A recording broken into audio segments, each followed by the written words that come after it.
So we, of the many things that we try to arrange, make available to people when they're looking at HUC, when they're frankly just thinking about their own leadership in the Jewish community, and what does that mean? What does it mean to bring your Jewish self to your leadership? What does it mean to bring leadership to your Jewish self? We've been trying to sort of listen to the feedback that we hear and create opportunities to sort of meet people where they're at.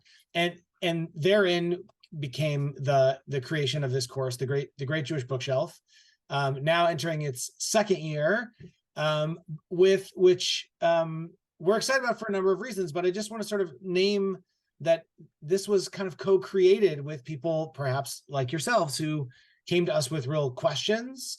And those questions also caused us to reflect. Learning is always meant to be a dialogue, at least the way that we view it. And so I just want to name that we've invited an incredible instructor, Rabbi Emily Langowitz, who has a reputation for welcoming dialogue, and is a model of that in lots of ways in the short time that I've known you. So, I'm really excited to have both a partner in this, and be handing you to an incredibly skilled, colleague and partner in this.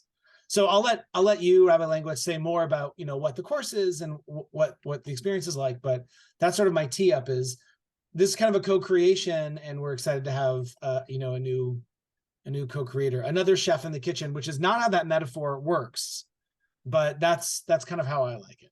I like a messy kitchen. Yeah, I like to cook. Thank you so much, and it's great to be with all you tonight. And it's I think before we even kind of talk about our vision for the class in a little more detail and maybe answer some of your questions, it sounds like you maybe are already in relationship with the office at HUC, and I don't really know either of you very well yet. So I want to kind of introduce myself more fully, and then maybe just hear a little bit about who each of you are and kind of how you come to this space. So I am Rabbi Emily Langowitz. My pronouns are she and her. I come to you from my home in Phoenix, Arizona.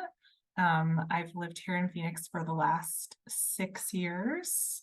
Crazy for me to say, because I grew up on the East Coast and thought I was like really a New Englander till I died. But actually, after graduating from HUC in New York, from the rabbinic program in New York, I got a job as a rabbi at a congregation here in Arizona. So I am an adventurous spirit. I thought I can go to Arizona. And while here, actually met my wife, who has only ever lived in Arizona. And so even after having left the congregation, this has really become our home. And I now work for the Union for Reform Judaism, which is sort of another branch of our movement. And I work in adult education, and particularly supporting folks who are new to Jewish learning, maybe a different place than you are, but still really great to sort of teach that group of folks as well. So I really love learning. I loved my time at HUC, and I loved the people that I connected with and the professors that I learned with. And so when I got a call from HUC saying, hey, you think you want to be a part of something we're working on, it was a no-brainer for me to kind of get to reconnect with a place that gave me so much, and to feel like I'm giving back. And I feel, I have been a rabbi for almost 7 years, which does not feel like a lot of time to me. So I still feel very kind of emotionally invested and connected in the lives of students at the College Institute. So I'm excited for this chance to kind of get to reconnect in that way. And I'll talk a little more about kind of the class, my vision for the class, but I would love to hear maybe from the two of you just a little bit about yourselves, maybe where you're zooming to us from, and kind of what made you drawn to inquire about this class and this learning opportunity, or whatever else you'd like to share. So I don't know, whoever would like to share first. Noses.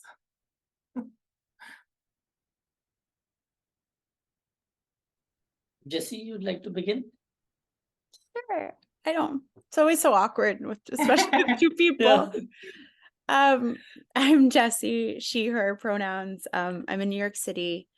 I am I'm a lifetime member of Central Synagogue, very proud member of that congregation. And I've always been involved. And as I've become an adult, I've always been kind of the youngest person in various spaces. I work in theater production professionally, which I think is like pretty, I think a lot of congregational Judaism is like crafting experiences for people. And so I think that there's like a real kind of in the things that I love the most. And I'm in search of trying to create a life of more meaning, and see how I can kind of use, I think this is, I'm sure we all agree, this is like such a particular moment for Jewish leaders. And so it feels kind of large to be kind of called to serve our people in this moment. But I'm in a period of exploration. I love learning about Judaism. I love learning about other people's Judaism. And I love to read in general. And so I know that I haven't, I've, as an adult, kind of chosen more contemporary Jewish books, because that's kind of what feels accessible and like reasonable to do on my own. So I'm kind of curious and interested to kind of hear what the kind of broad strokes are, because I imagine in a group there are texts that might be better to be read kind of as you have people to kind of bounce ideas with than necessarily what I would pick up on my own. Yeah, I love that. Thanks for sharing that, Jessie. And I too am an avid reader, not just of Jewish books, but including Jewish books. And it's almost my favorite time of year, which is when the best books list for the year come out. It like makes me feel like if I've done a good job this year, like what do I have to plan for next year? That is like my holy day. Yes. Thanks for sharing. Harish, how about you? Okay, so I'm Harish Kamre. I use he, him pronouns. I'm from Mumbai, India. It's in the western part. And okay, so I wanted to join the course because I'm planning to join the rabbinical program. And since I'm a Jew by choice, so I'm not very sure how much information I'll need for the course and stuff. So I just wanted to get to know what all reading I should do, before applying and stuff. So I thought, okay, let's join the course. And by the way, I'm also doing almost the same course of Jewish Bookshelf at a Zoo project. So yeah. Nice. I love that. I would be so curious to hear like their approach and our approach. I bet, you're going to get two different angles, which is really neat. Yeah.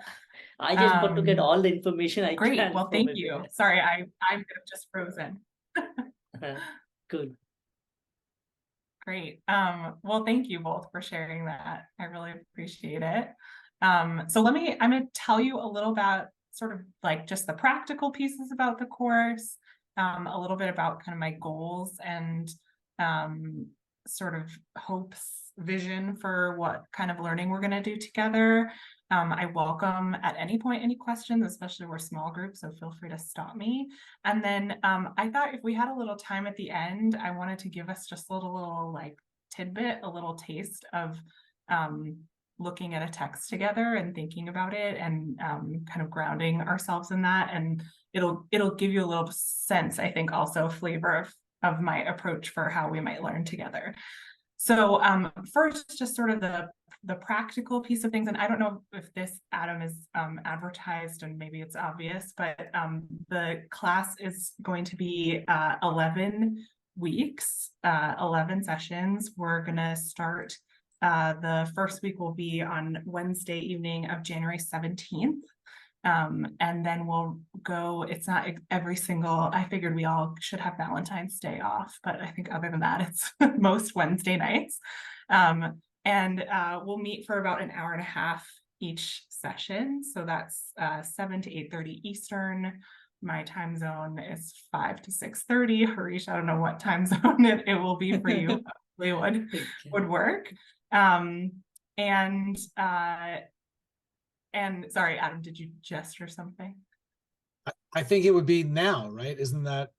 Oh yeah, it would be now. Yes, that's why we chose Okay. this time. Yes, it would be now. By the way, Alex, welcome. You joined us kind of mid-thought as I was speaking, but we're glad that you're here. Hello, good to be here. Yeah, I don't know if you want to share at all. Jesse and Harish kind of shared a little bit about what was bringing them to this info session. You'd be welcome to also. If not, that's totally fine.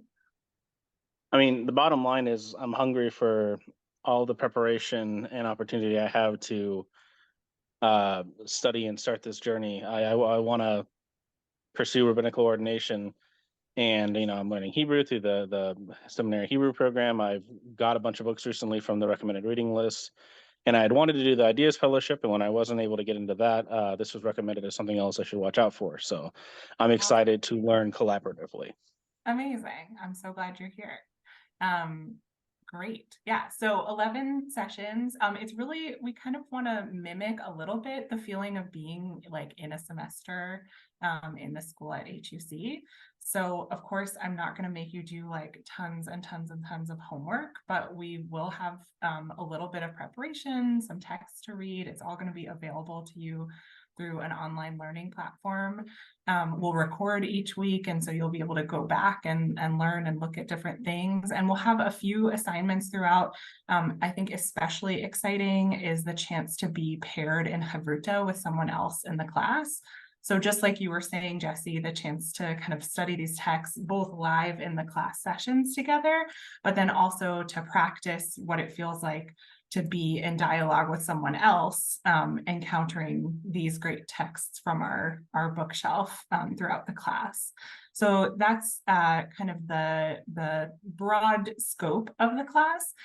And then we are going to be really on sort of a tour of the great Jewish bookshelf. I want to start, we're going to start even thinking about like what makes a book Jewish, what counts as what goes on our bookshelves, how do we decide what's great?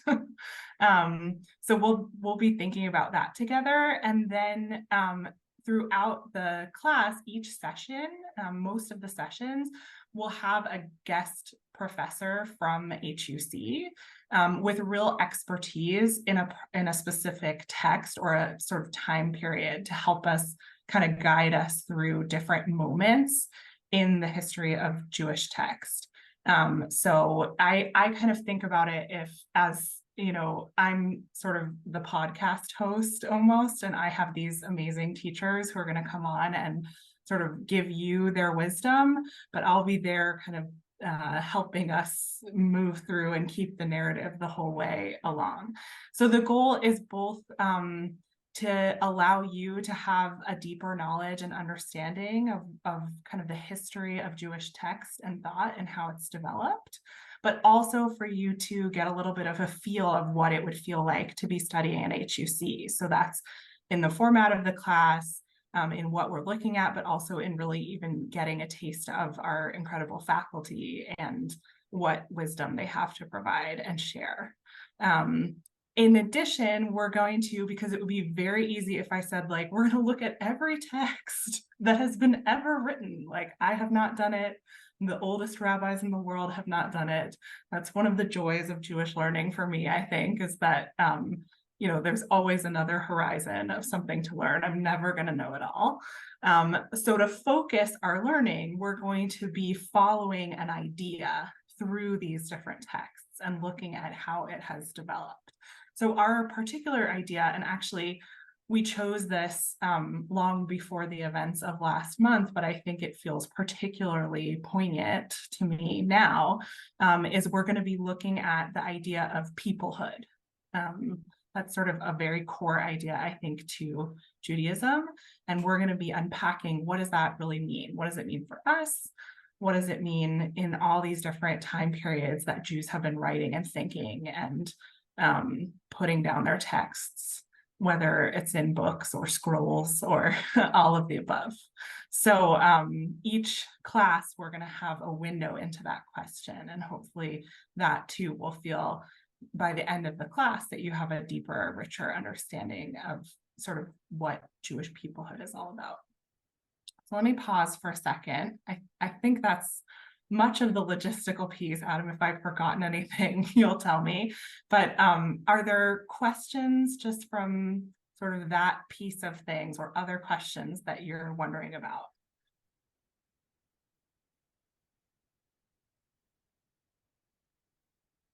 When we're choosing texts along that theme to read, is there a flow? Like, do we start with Torah and work out through commentaries, or is there another kind of logical path we're planning to take? What's the roadmap, I guess? Yeah, I'm thinking chronologically. That's a great question. So yes, I think we're going to go chronologically. So we'll start with kind of some of the broader questions, but then when we start delving into text, we'll start with Torah and kind of work our way through history. I think it's nice to be able to see the layers as they build, and many of these texts are kind of referential back to the older text. So it will be helpful for us to know when we look at this piece from modern Jewish thought that talks about a Mishnah, that talks about the Torah, like we've already been and kind of looked at some of those places. Yeah. What else? Other questions?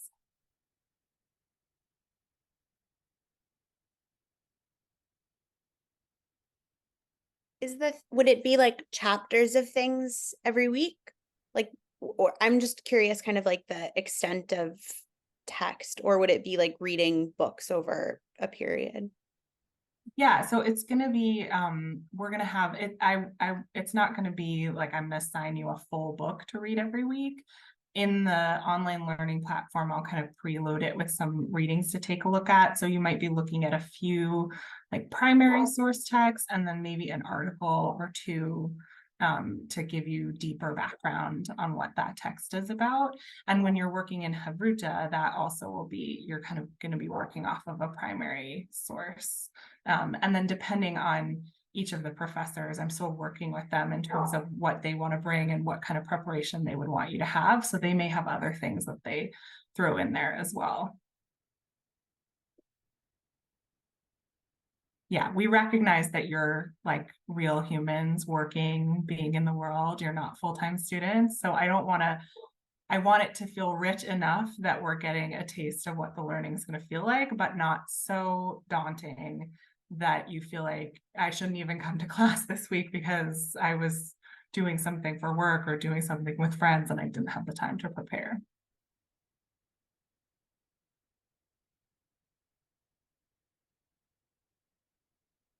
Great. Any other questions? I apologize if this is already covered, but sourcing No? the books we'll be reading, especially once we get, obviously we all have copies of Torah and probably access to Mishnah and the rest. But when we get into more contemporary pieces, are these going to be things we can find online? Do we need to be ordering books ahead of time? My understanding from last year is that everything was loaded into, and maybe Adam, you can speak to this, everything was kind of scanned and loaded into the learning platform. So you wouldn't have to go and purchase anything or kind of track anything down, that we would have it ready for you. Does that sound accurate? Yep, that's 100% correct.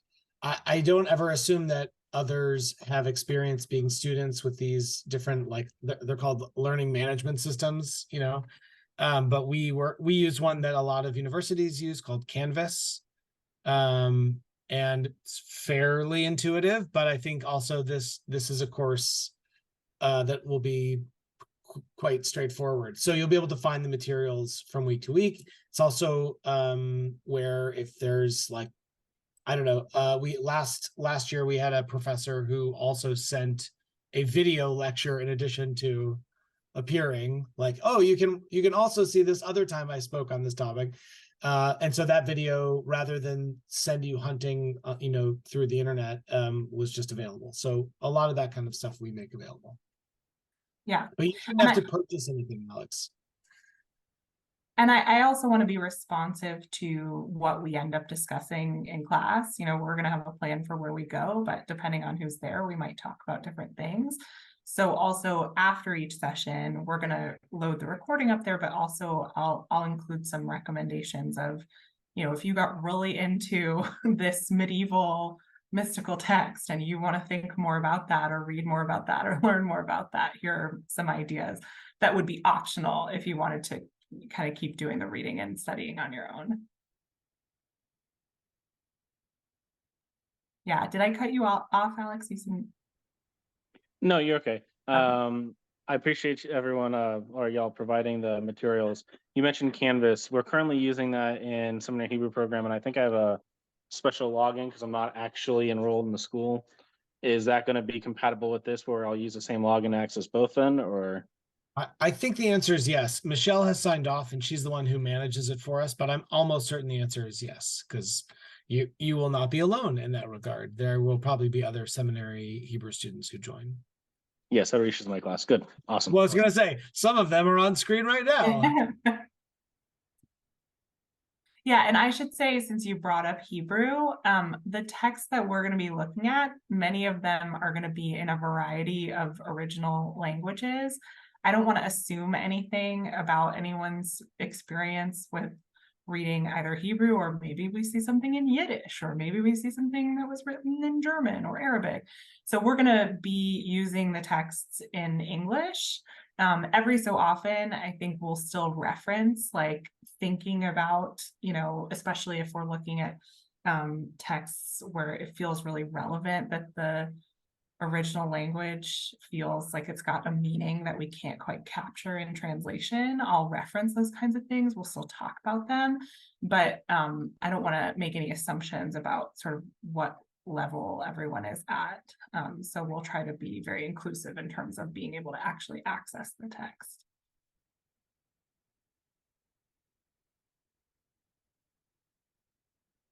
Great. Should we do a little bit of learning? And you can kind of come with me and I'll give you a little sense of where I think we're headed. So I'm going to share my screen if that's okay. I have two screens. So if you see me look this way, I'm not distracted. It's just me looking at what you're seeing. So this is just one little taste. If I had to think about, like, my ultimate Jewish bookshelf, somewhere in there for sure for me is collections of Hebrew poetry. And this is obviously not, we're not starting with Torah here. This is just something that's dear to my heart. It's Torah in its own way. And this is a poem by the Israeli poet Yehuda Amichai. So the original is in Hebrew. We're going to look at it in the English. And I just love it. It's this very simple, beautiful poem that I think, again, speaks to the moment, but also speaks in a lot of ways to what we're trying to do in this class. So let's read it together and then we can talk about why that is and what you make of it. So this poem is called Poem Without an End. Inside the brand new museum, there's an old synagogue. Inside the synagogue is me. Inside me, my heart. Inside my heart, a museum. Inside the museum, a synagogue. Inside it, me. Inside me, my heart. Inside my heart, a museum. So I like to let a poem settle. Just take it in for a second.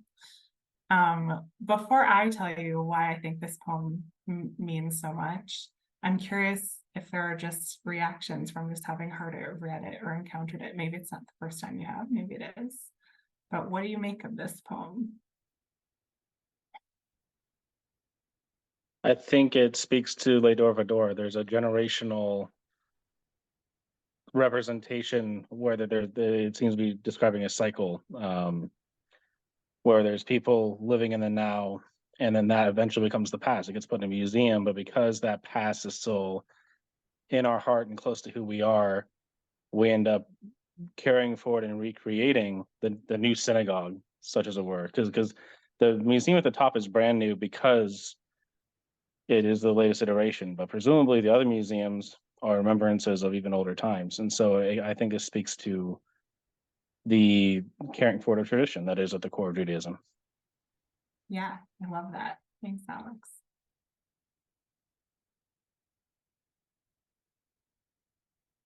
Other thoughts? I just want to say, like, after reading this, I feel like the person, as Alex also said, like, it sounds to be generational, like something we carry forward and keep on doing it. And since it's without end, it's like the history goes on, like, I mean, all the experiences and stuff. And if we look at Jewish history, we see there's a cycle repeating itself again and again and again. So, okay, I mean, you can take it more positively also, but I somehow find there's a lot of, I don't want to say pain, but a lot of, because it talks about museum and stuff, it's like, you know, a lot of history, for lack of finding a word for it. Yeah, yeah, absolutely. There's a little bit of bittersweetness to this, right? Because a museum implies maybe something that has passed, something that we put on the shelf. And we also are maybe aware of moments in Jewish history where it felt like, is this going to end up relegated to just the shelf of a museum? Yeah. You put it very nicely with the word bittersweet. Yeah. Yeah. Yeah. And that's, I think, something, you know, we're going to see. What's really important to me when looking at the text that we're going to look at throughout the class is to think about the context from which they're written, right? There are going to be moments that we read things that from Jewish history where, like, Jews are feeling pretty good about themselves. They've got a lot going on. Things are nice. There are going to be moments where things feel really hard. There are going to be moments where the writer of the text is going through something specific. And I think part of the sort of sacredness of engaging with this bookshelf of ours is seeing the context from which it springs and feeling a part of that. Yeah. Jessie, any thoughts on this poem? There have been such beautiful things shared. I think one thing that I want to like bring to the surface is the fact that it all kind of lives inside in like my or our heart, that like all of these histories, all of these relics, all of these experiences, you know, and like, and in the same way that we were talking about like generational, I think it's really beautiful, kinds of the ways in which like Torah and Jewish experience can kind of exist in the way with which we like live and think and love. And I think like that too kind of carries depth in the poem in its simplicity. Yeah. Beautiful. Yes. And I think it's two things. One is that I think, to me, it's like actually a really nice metaphor for peoplehood, that we carry those things around with us, as all three of you have said. So this to me feels like a nod to our idea, our big idea that we're going to follow. But also, Jessie, I really love what you said about it's in me, right? It's in my heart. And I think something that's special for me, especially about being a Reformed Jew and being trained in a Reformed rabbinical school, is that engaging with these books is not just about saying like, that is the authority and that's it, and I've got to follow everything that it says, but that it's about being in dialogue with who we are, where we come from, all the things that make us who we are, and that we're kind of holding those things with each other. So it's going to be very important to me throughout the class to feel like, yes, the texts have a say. We want you to learn from the texts. We want you to understand them. We want you to feel confident when you encounter them. And also, you have something to teach the text too. And I think that's going to be really important in how we encounter them as well. So that is just a little taste. And I also want to say, my hope is, you know, when I look at this poem, I can see some layers, right? This is a 20th century Israeli poet. That's one level of the bookshelf. And then the title of the poem is kind of a nod to mysticism, like mystical ideas. We might talk a little bit about that.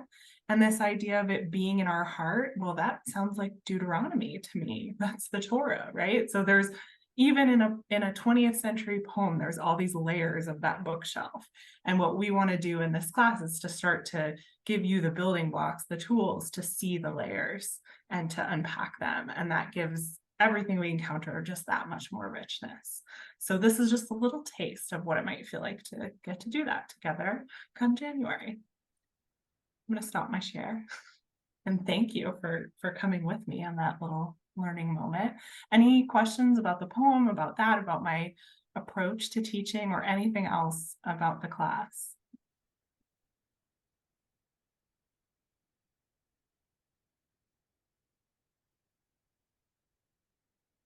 No questions, but I'm excited.